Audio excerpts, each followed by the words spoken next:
Welcome to episode 178 of the Ski Podcast, and thanks for joining us, listener. Today, we're going to be finding out all about Après Ski in the Alps. We're going to be looking at skiing in Bosnia and finding out about mountain biking in the French Alps. My name is Iain Martin. I'd like to introduce my guest today.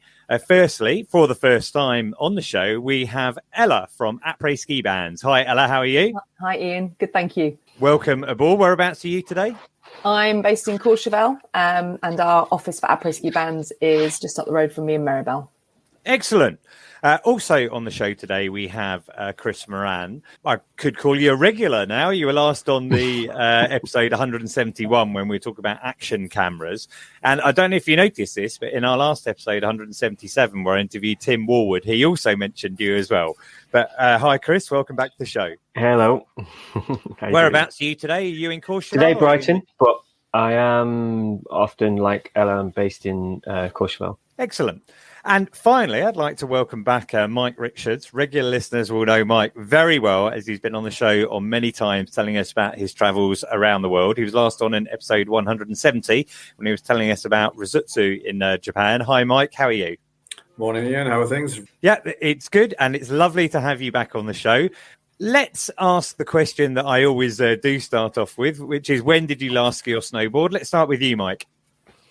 I was very fortunate to ski on the 11th and 12th of April in the Brecon Beacons National Park, or Banna Byrchainiog, as it's now been rebranded, in Wales. 2 days with my regular ski partner, Chris, and some of the wildest winds we've ever experienced. Okay, I think I saw some photos from that. What was the snow cover like on the 11th of April? It was pretty extensive, actually. Normally, the lower snowfalls, but more regular, are in the winter periods in Wales. And then come springtime, we do get these really big, massive storms that come in that can drop anything from 6 inches to over a couple of feet in one little spell. So we had about 10 inches of snow.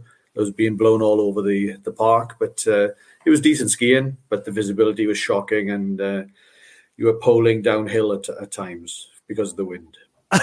Right, okay. Well, listener, if you'd like to know more about skiing in Wales, we actually did a special with Mike. I'll put a link into the show notes. Ella, what about yourself? You're based out in the Alps. I've been looking at the webcams. There's still loads of snow up on Salir and in VT. Are you one of those ski tourers who's still going up there just now?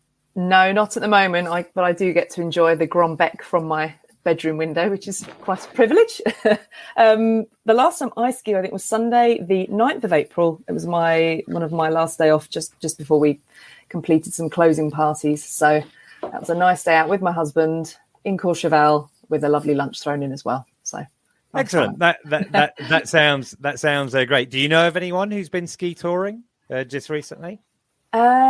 Not recently. No, we've taken our holidays just now, so everyone's been either out the country or trying to book in our summer gigs. So we've been back in the office for the time being. I've been watching that snow line on the webcam just creep higher and higher, but evidently, in those higher altitudes, there's still a lot of snow. And we're into June now, which is very encouraging across the board for summer skiing in the Alps. I know there's none in Les Trois Vallées, but in other resorts such as Les Deux Alpes and Zermatt, and hopefully Vallées will open this summer in Teen.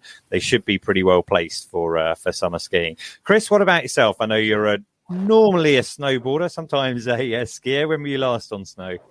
End of April. It was absolutely amazing. We had powder days all the way up until the closing of the lifts in Courchevel and Méribel. And up at the top of Côte Brune, it was as wintry as it gets. Even by, I think, about the 20th of April, we had some of the best powder of the winter.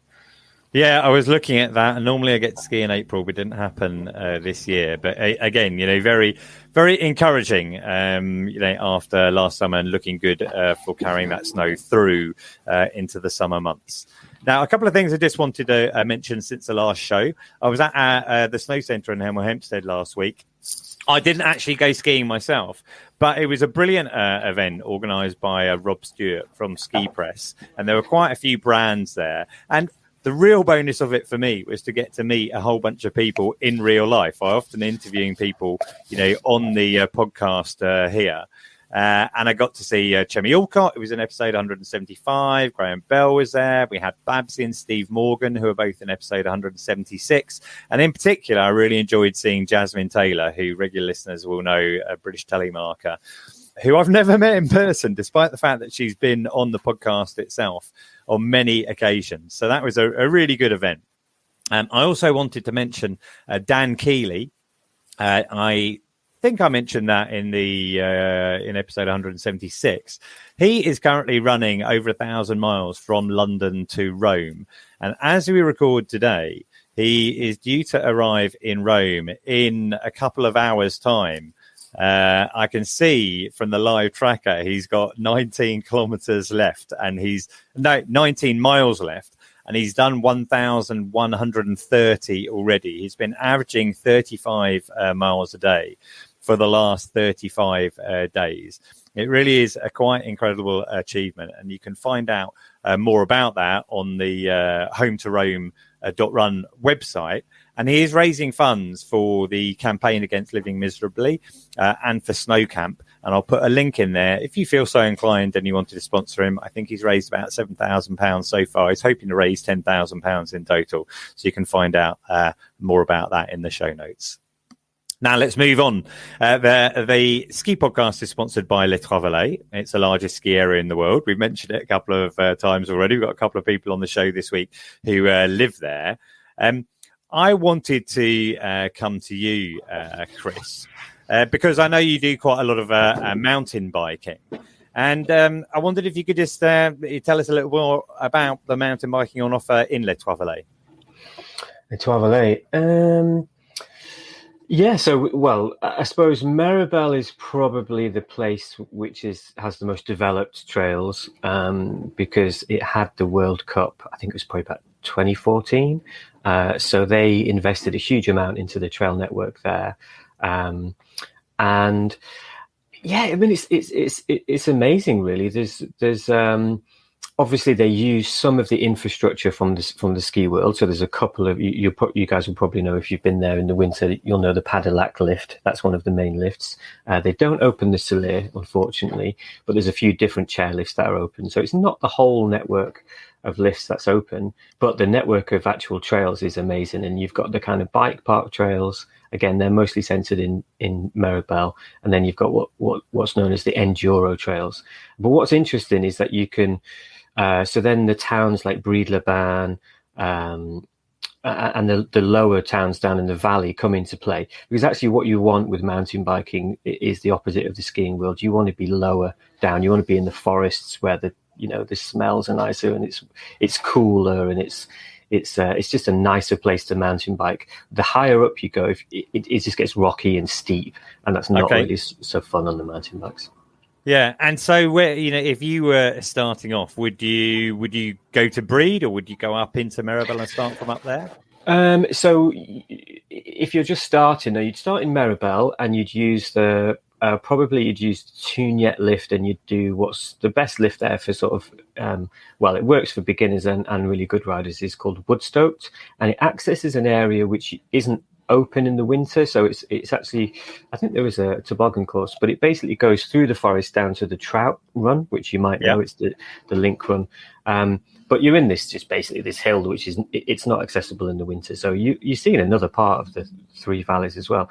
But then there are also lots of runs that go down to Brede. Again, they're in places that you would never ski. So you're going through these little villages and on the shoulder of Les Alous and those kind of places. And there's unfortunately they don't open the Bride-les-Bains lift, but there is a free bus with a trailer, so you get on that and you can go. So actually you could do it without even buying the lift pass, because the free bus accesses some of the best runs in the valley anyway. Right, so that gondola from Bride-les-Bains back up into Méribel is not open in the summer. No, the argument is always, this is the chicken and egg thing that mountain bike, the problem with the lifts is that they don't open lots of the lifts, and they say, oh yeah, well, the scene isn't that big. But of course, it would get bigger if there was more lifts and more trails. Places like Leger and Morzine really are the centre for French mountain biking at the moment. And then some of the smaller places, so Setlow, which is not very well known for the UK market, is next to Grenoble. That's a really, really good place. I think they're slowly getting there. I mean, I trust the Three Valleys will. I mean, they've invested so much into the road biking. They will get it right for the mountain biking. But at the moment, the mentality is we're the Three Valleys. We're known for having this huge network of skiing trails, so we should therefore have the same with the mountain bike stuff. Whereas actually, I think what the mountain bikers really want is one good chairlift with like 10 trails off it. And, you know, sometimes you don't want to do 40 kilometers of downhill. You want to do a kilometer because by the end of that, your arms are done. You know? Yeah. So that mentality does need to change. It will change. But yeah, unfortunately, they don't open some of the obvious lifts. But maybe that will change with the Bozel lift. Right. Okay. We'll come to that. We'll come to that in due course. And so you like downhill mountain biking, do you? Is that your preferred option? Lazy mountain biking, but the less pedaling, the better. Okay. The more fun. The only time that I've tried that, I found it terrifying, and it may have been terrifying because I didn't have what I considered to be adequate armor, adequate protection. I'm guessing you're quite well kitted up when you do that. Yeah, I mean, that's the thing. Falls are not as fun as the snow falls. But then again, this is the thing. So you probably did it somewhere where it was steep and rocky, and that's where it gets really scary. Whereas when it's in the forest and it's much more... So here's the thing, right? So Mike, I'm assuming that you're from Wales. And Wales has some of the best mountain biking in the world. I mean, it's not... You know, Bike Park Wales is probably the best place to go mountain biking in the world, which is near Merthyr. And the reason for that is because Rowan Sorrell, who's the owner, is an old friend of mine.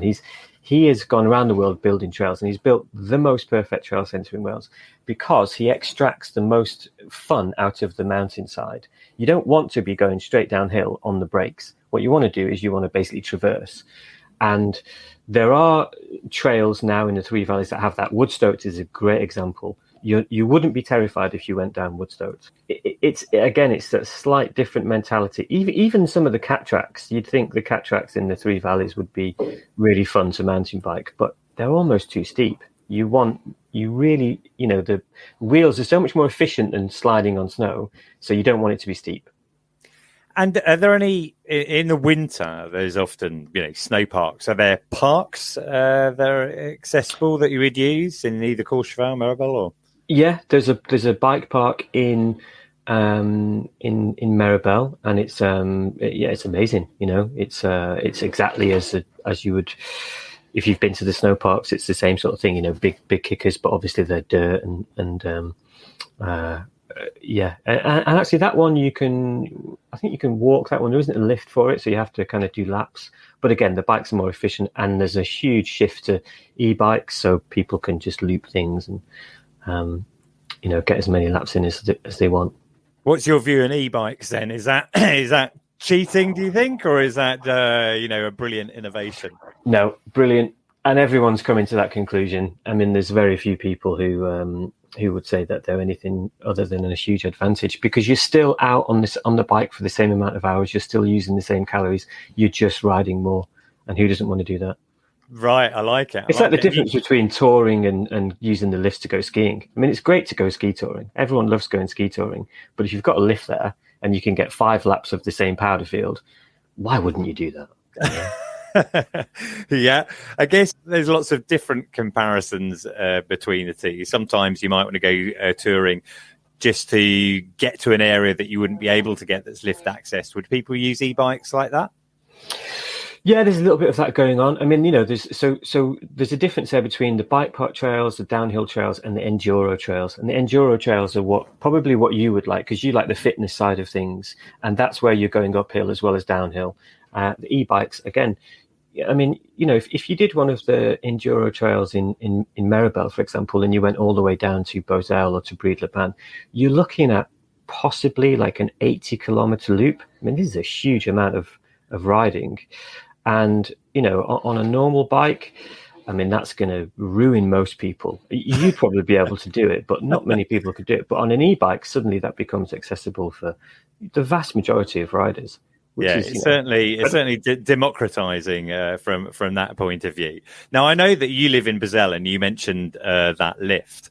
Yeah, I recently wrote a blog post about that for JT Ski, but I believe it's kind of getting closer. It's been under discussion for many years. This lift that's going to go from Bozel, and for benefit listener, if you're not kind of familiar, this is kind of down in the valley, almost round to the side, a bit further on towards Champagny, if people know that. And the proposal is to connect it up to Courchevel 1550, I think, via Saint-Bon, which is one of the villages in between. Is that now definitely going to happen, Chris? It depends who you talk to. So the Mairie de Bozel, it's on their official website. It's I think they're debating. I think the French government have stepped in and said that they will pay for the construction, or they'll help with the construction.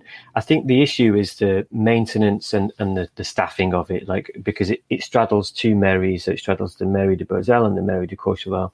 And I think the argument is who's going to pay, because it benefits them both, but in really different ways. Obviously, it benefit the traffic congestion, because sometimes, especially on Saturdays and the busy periods of the winter, those roads are, all it takes is for one person to not have snow tires or snow chains, and it's suddenly chaos everywhere.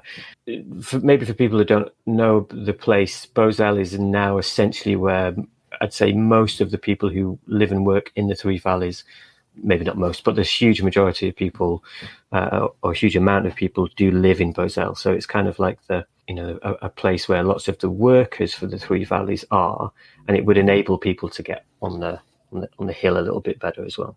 Yeah, I mean, I was reading an article about it on one of the French websites somewhere. And I was reading down through the kind of below the line comments, and it seems to be quite mixed, the thoughts amongst locals, because for some people they can definitely identify, I think in peak season you get 20,000 cars a day maybe driving up that road, and so it would make it a lot better if you could take those cars off the road. But equally, there's going to be a huge impact on Bozel itself, because you'd have to build a big car park there, as well as all the disruption from building the lift itself. Yeah, no, I saw, I think we were talking probably about the same Facebook post. It was one of the Savoie newspapers, and they'd done they specifically asked if people for or against it. And it's surprising the number of people that are against it.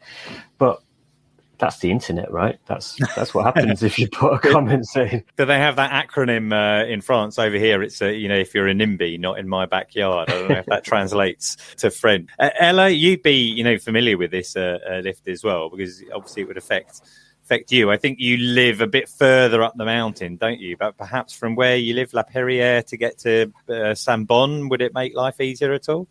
Yeah, I think, like Chris said, to make that road clearer, and the guarantee of that one person not putting their snow chains on, and then the backlog of the road, that would be so much better.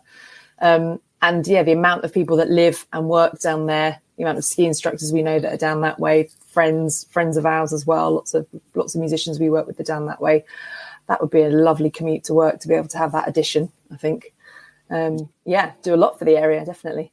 Okay, and are you aware of any, NIMBYism, let's say, some people who don't want to see that lift arrive? From people that I've spoken to, I think it's going to be a very welcome thing. Right, that's about as much as I can. Okay. Well, what I saw was that they put out tenders for a company to operate it, and unsurprisingly, Three Valleys Association have put in a bid to run that lift. So that's the next stage. So it's really just the funding side of things. But we'll keep an eye on that one. That will be really interesting. Chris, that was really good. Thanks for letting us know about the VTT mountain biking in your area. I'm going to come back to Ella now, if that's okay. Now, you work at Après Ski Bands. Really, that sounds like it does what it says on the tin. I assume the business is all about organising and booking Après Ski Bands. How does that work? What's your role there? So this season alone, for example, we've booked just under 3,500 gigs throughout the winter season, throughout the Alps. I know we're focusing on the three valleys, particularly for this episode, but yeah, we've worked with around 82. We did a bit of a tot-up the other day. I think it was about 82 client venues for this winter. And I think it was around 71 solos, duos, bands, DJs that we've worked with as well. It's a full-on busy winter, but we love it. We love putting on that show for when people come off the mountains and they essentially ski for the day and then almost have a choice of a mini festival and resort of various resorts where you're going to be going for your party with your friends at the end of the day. Yeah, I like it. Well, I've experienced it on many occasions.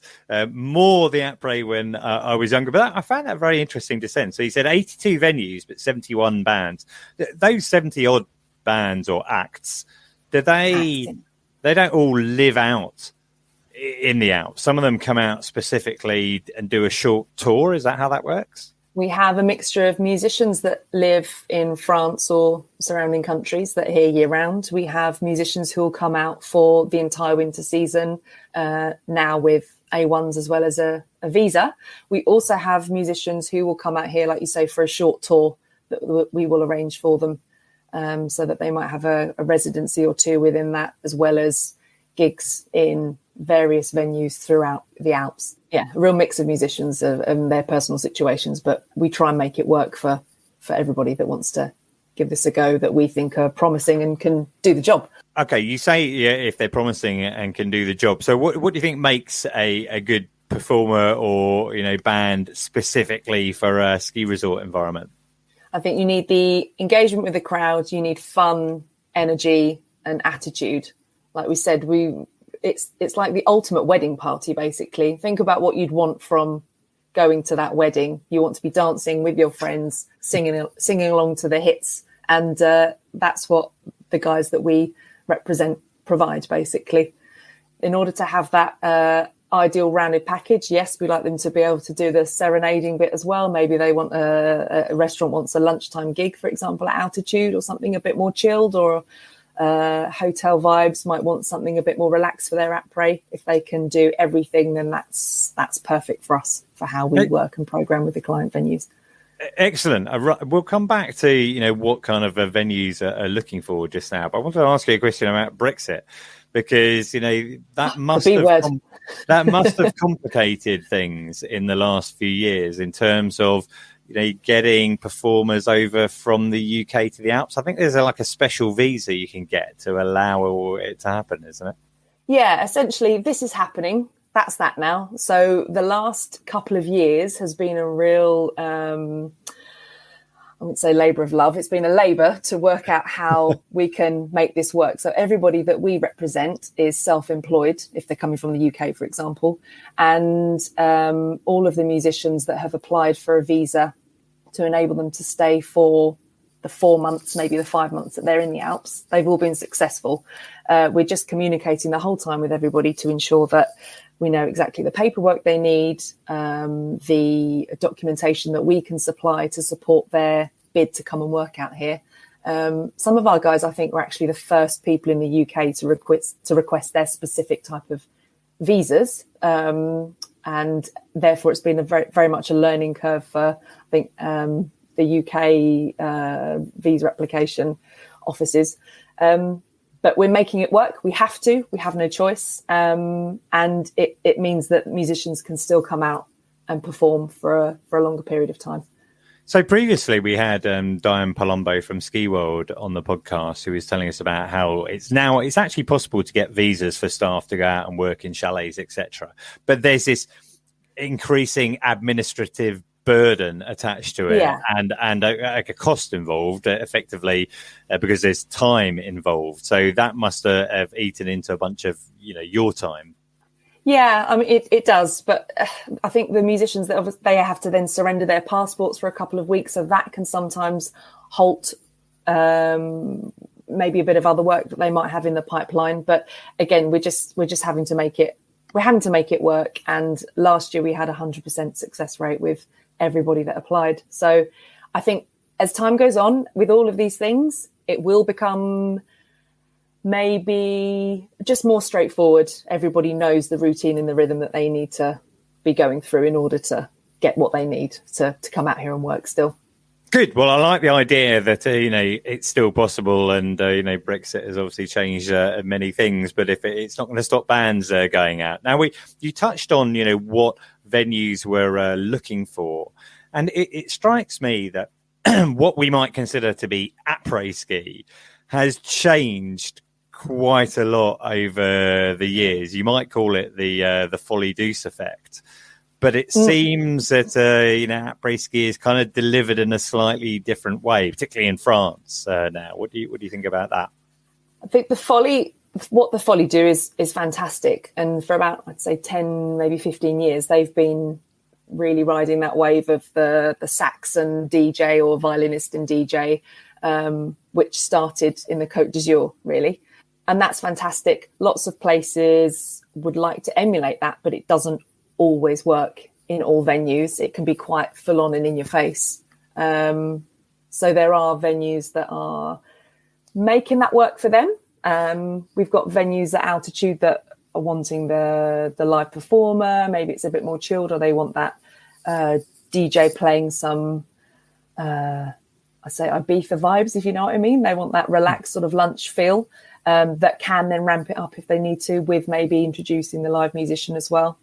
But there's venues that are still focusing on that live element, and I still think having that engagement with that live band, again, that, like we said before, that fun, the energy that they can bring, that's priceless, really. And the venues that are still focused on doing that, anyone who's been to an après ski event show in the Alps will know what we're talking about. I mean, it does vary by country. I mean, I've been to classic, let's say, St Anton. You're skiing down, stop at the KK or the Musava on the way down.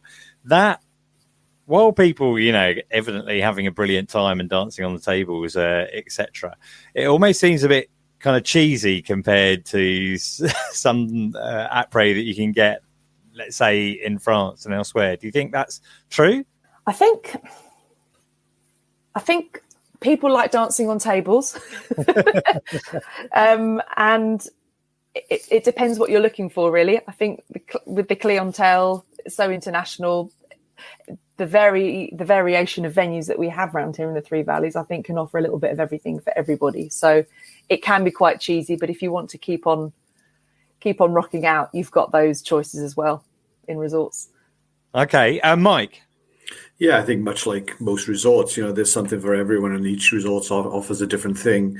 I mean, when you look at some of the après, it's kind of organized fun, and then you go to other places and you look at your watch, and 6 hours later you go, how the hell am I still here? It depends what people are looking for, I guess. Yeah, well, I guess that's always the case, isn't it? Each to their own. Ella, what about, could you give us an unbiased view? Obviously working with a lot of venues, 82 venues, that is a huge number. What if we narrowed it down to Les Trois Vallées? Where do you think you would find the best après ski, taking in mind Mike's comment that, everyone's looking for something different, but what tips would you offer? I think we've got some venues are starting from around 3. They're doing 2 après ski gigs a day. So, for example, you've got the Ronnie, the Ron Point in Méribel. They're starting from 3, going through till 7 with 2 acts. That's from December through till March. And then you've got venues like Jack's on the Showdown, from when those terrace days are getting a little bit longer and warmer. They're starting their 2 gigs a day as well throughout. Lodge de Village in Méribel Village, and Tania, ski lodge in Tania. That's a pretty good option of 4 places to really go for that party vibe and rock out. Yeah, for sure. Well, I mean, that's kind of interesting because, my seasons in Méribel were back in the 90s. Although I've been going there to the Three Valleys for many years, those venues were actually, all, very good then as well.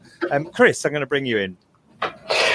Yeah, I was just going to. So I know Ella looks after the Ron Point. Ronnie's is. I mean, it doesn't get any better. And I think folie douce is amazing, but a good night at Ronnie's, a good après ski at Ronnie's is really, really amazing. But what I was going to say is, because there's a couple of standalone events, and the Sound Clash, I know Ella probably has been to that. Sound Clash in Méribel is one of the best events, and that's where these two bars have set up competing sound systems, and they kind of do 15-minute sets each, and the crowd kind of, you know, turns to the different bars, and it's almost become a kind of UK music scene versus European music scene, because one of the bars is predominantly French, one of the bars is predominantly English, and I mean, you know, seeing the Prodigy being pit against the Macarena is one of the funnest things you're going to see in your life, and it's such a good atmosphere. So, I mean, you know, yeah, thanks Ella for sorting out so many different things, because the music scene is amazing. Well, you get to enjoy it on a regular basis, and you mentioned Lodge de Village, which I think possibly some listeners might not have discovered, because we're talking about Méribel Village, which is, that lift's probably been there, I don't know, for 15 years now or something. But to me, it feels like it's a relatively recent thing. But Lodge de Village is a great spot there. And you had some kind of guest stars out there recently, Ella, for the end of season party. We did. Lots of the venues love to put on something a bit special towards the end of the season, maybe a closing party or, again, mini festival. And we had The Feeling come out and play, who were originally out here as a covers band many years ago. I think it was, I can't give that exact date. That's before my time of being out here. Well, you know what? I can give that date, because, you know, I was running Natives at the time, and they were based out in Tania for the season. We booked them for the Natives party that we used to run at the ski show on an annual basis, and they played there several years. And I'll drop a video into the show notes, but I'll just chip in one anecdote about that, which I've probably said on the podcast before. But John Tregell, who is our events manager at the time, Richard from the bassist from The Feeling, or Superfly as they were then, said, I've got a name for the guest list. It's Sophie Ellis-Bextor. I was like, right, yeah, Saturday night in October in London, we've got a ski show party. But, you know, whatever, Richard, we'll put a name on the list. And I gave it to John and said, look, just let me know if she does turn up, because that would be kind of... And, yeah, lo and behold, on Saturday night, she turned up. And she'd had her hair dyed at the time, so she didn't. She looked completely different. So John asked her to pull out her passport to prove that's who she was. And she turned up, and, you know, within I think a month of that, they announced that she was pregnant, and they were getting engaged. And many years later, they're still married, and you know, doing gigging out in the Alps. So that was in the early 2000s was when that was going on. And they played at Lodge de Village for the end of year concert this year. They did. It was fantastic, because they drew a huge crowd, people that have known them personally from over here. I anticipated, I think, maybe a slightly older crowd like myself, 40 and above, coming to see them. But actually the amount of seasonaires who were there as well, because actually they would have been the band that they were growing up with. So having that terrace singing along to their hits that everyone knows and loves, a few more that the super fans would recognise. And then the band absolutely loving this. I think I described it in my post as a bit of a homecoming gig for them. They just love being able to play their favourite cover tunes as well. It was a brilliant vibe on that terrace that day, and the guys were absolutely lovely, and it was just a pleasure to work with them and book that gig for them over here. Cool. And if I recall correctly, Video Killed the Radio Star is probably the biggest of their covers, right? Yeah, it was huge. Yeah. And they absolutely smashed Walk Like an Egyptian by the Bangles as well. It's the best I think I've ever heard that covered. So if you want to get a feel for it, have a look at the video, because we filmed it in this venue in, very near to Olympia. And there's a lot of crowd surfing. There's a lot of manic après activity going on, possibly not like that at every venue. Chris, what about yourself then? You live out in the Three Valleys. Where would you be going for your après? Yeah, LDV and Ronnie's, I think, they're the go-to. LDV is, I think, if you've not been, when the sun comes out, LDV at the end of the afternoon is one of the best places in the world to be, even though it's essentially on a roundabout, but it's amazing. And do you know what's really funny for me is that somebody came a few years ago, just going back to your comment earlier about when that lift from Village is called the Golf Lift, and I tell you what, Iain, it was over 30 years ago that they put it in. It was in Early, 15 years. Yeah, 15 years. I was riding that in the mid-90s. Yeah, LDV, I think, is my favourite personally. But what I was going to say is, so it's funny, someone came to Méribel and they got, because the reason it works is they've got these amazing umbrellas, you know, there's a huge thing and it opens up and it's got lights and it just changes the atmosphere. But I don't know who it was, but someone came to Méribel and they sold like 4 of them, didn't they? They sold one to the Ronnies, one to LDV, and they're not cheap. How much was that umbrella that they put in? I don't know. I know the one at the Ron Point is the biggest in Europe. That's right. Quite a claim to fame with that one. Yeah, but it's brilliant. It's just perfect because everybody can stay and party and you're protected from, you know, the sun when it's, as you say, when it's shining down and really hot still on those times of the season when it's getting a bit warmer. And then also from the elements when it's snowing and or dare we say raining every now and again, you can still enjoy your après. Cool. Well, that's brilliant, Ella. Thanks so much for sharing all of that and giving me the appetite to get back to some après for next season in Les Trois Vallées. Mike, I'm going to come to yourself now. Chris mentioned mountain biking in Wales. I know you've been skiing in Wales quite a bit. Have you ever been mountain biking over there?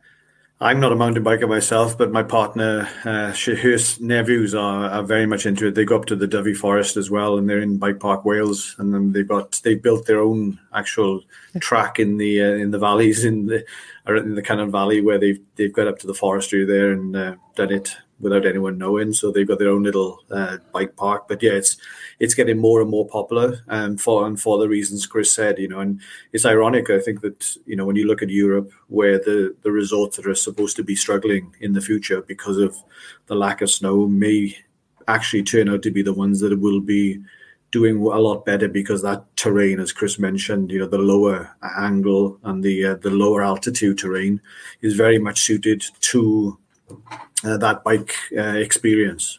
All right. Well, interesting. I think you can probably have both at the same time. We don't need to necessarily say it's going to be a replacement for skiing or snowboarding, but, you know, for those resorts to be able to offer that, I think resorts in general are very aware that they need to diversify what they're offering, and therefore they're investing more in, you know, alternatives, let's say, to skiing, whether it's, you know, for the summer months. And that's been my experience when in my only time that I went skiing in Scotland.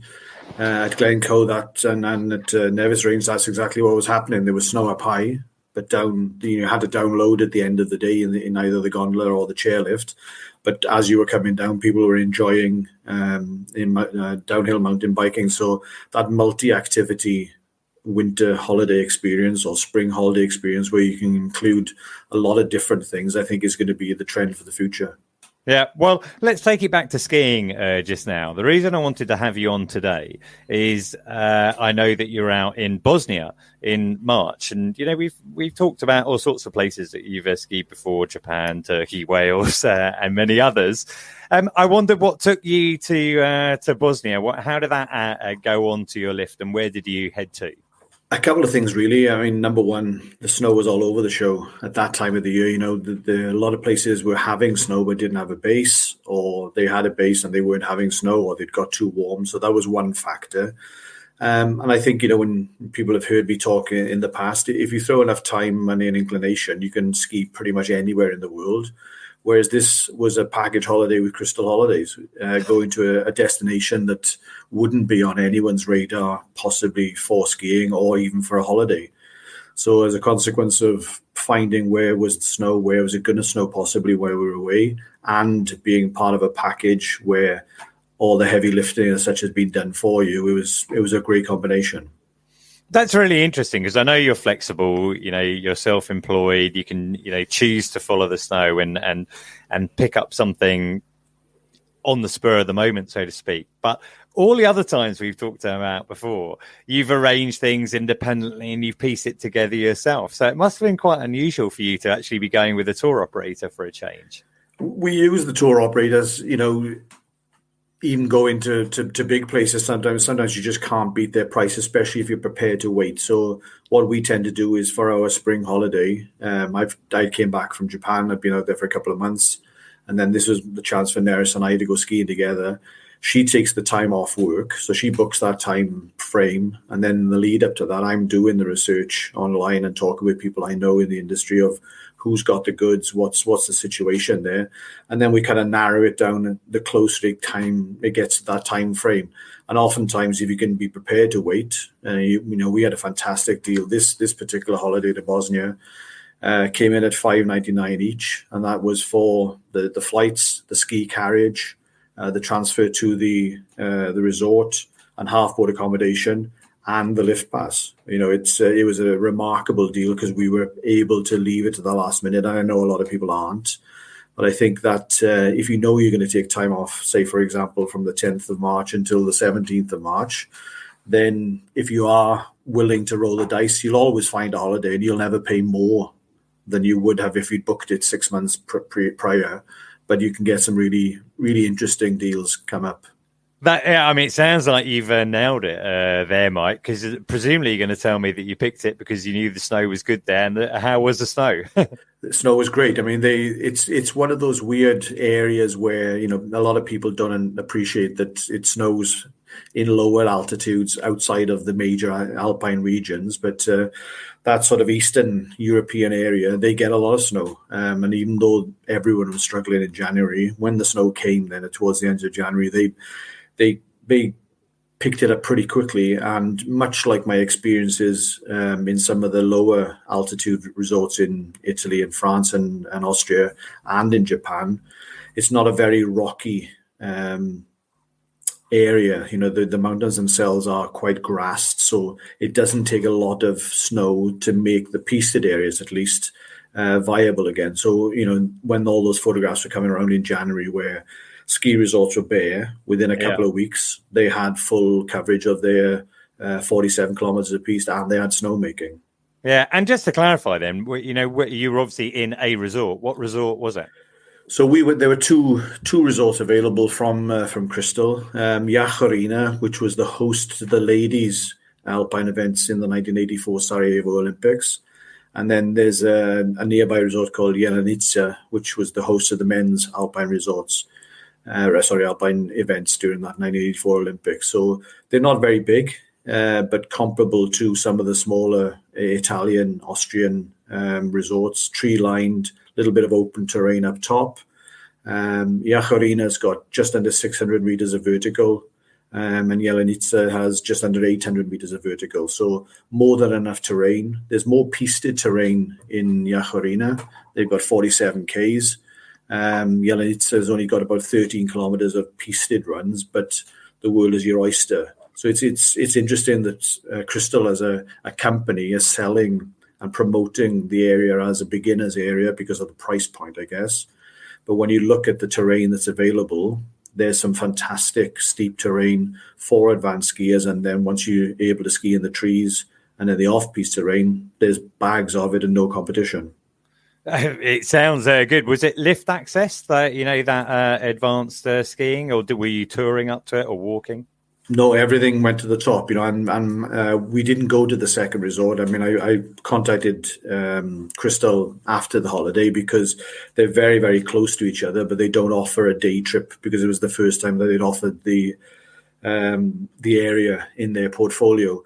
But we chose Jahorina because it had more extensive terrain and the infrastructure was phenomenal. They had two brand new gondolas, covered chairlifts, 6-seaters. So the infrastructure was very, very modern. Lots of mid-mountain and half, around the area, restaurants and facilities. So you felt, it skied a lot bigger than it looks on the piste map. Right. And what sort of altitude was it? You kind of suggested maybe it was a bit lower than some other alpine places. Yeah, I mean, the base is around 1,300 meters and it goes to just under 1,900 meters in Jahorina, and it just tops over 2,000 meters in Jelenica.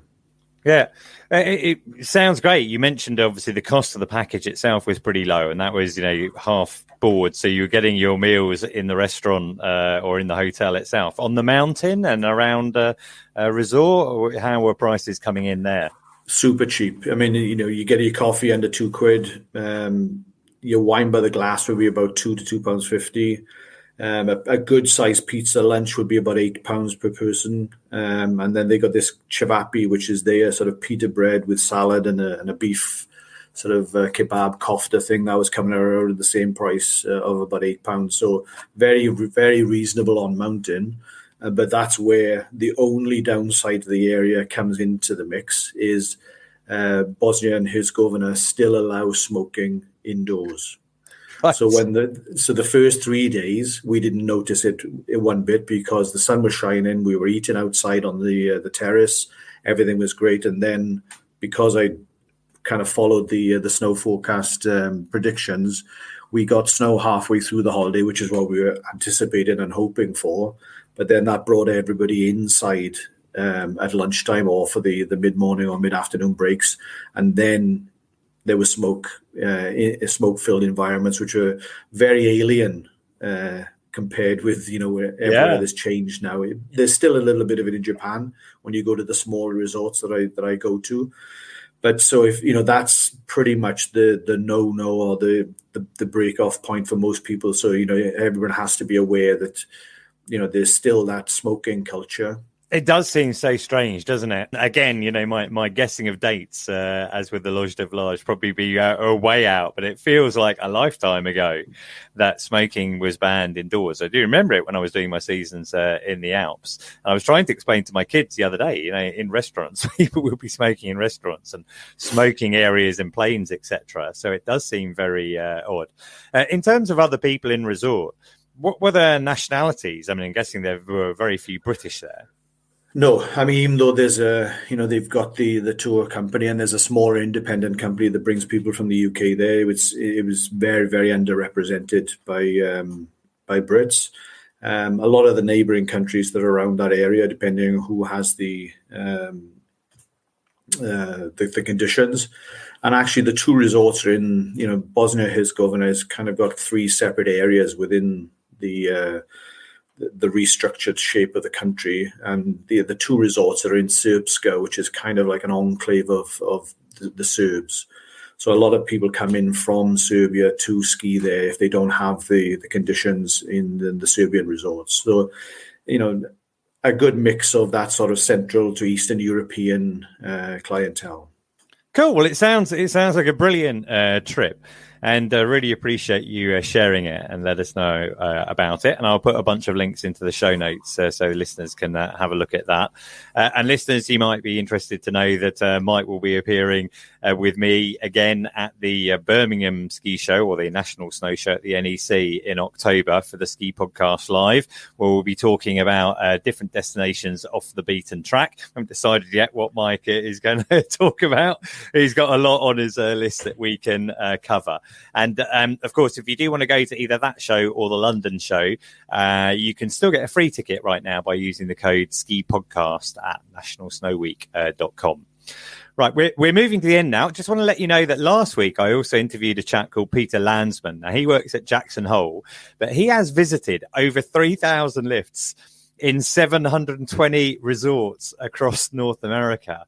He just knows everything about every lift. He's a really interesting guy. I'm going to release that episode next month, I think. But I'm just going to drop in a little clip now. In Southeast Alaska, there are some towns with ski areas that are not accessible by any road. So you either have to fly there or take a boat. And I actually have a funny story. One of the last ones I visited was called Mount Eyak, E-Y-A-K, in Cordova, Alaska. And I had to take a flight that's called the Milk Run on Alaska Airlines. It starts in Seattle and it stops at like 6 different Southeast Alaska towns on its way to Anchorage every day. And we stopped at a few other towns first, but when we got to Cordova, we stopped. There's no gates or anything, no terminal building. You just park on the tarmac, and the plane stopped and nobody got up. And finally, after a few minutes, they got on the PA and they said, Mr. Landsman, we have one passenger for Cordova.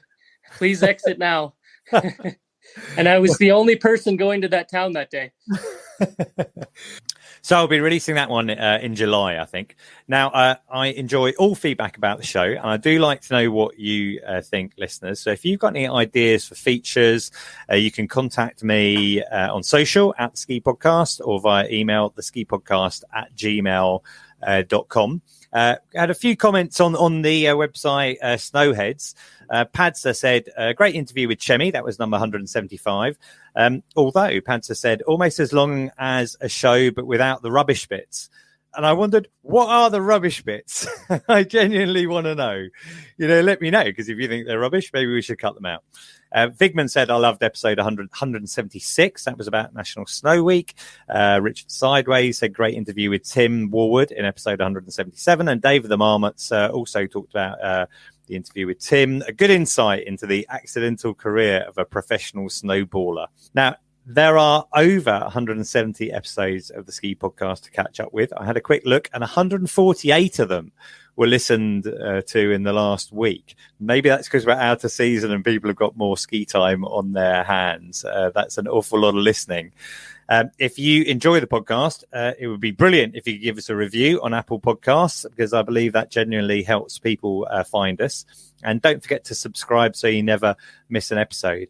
Interestingly, I had a look at our top episodes of all time, of those 178 episodes now.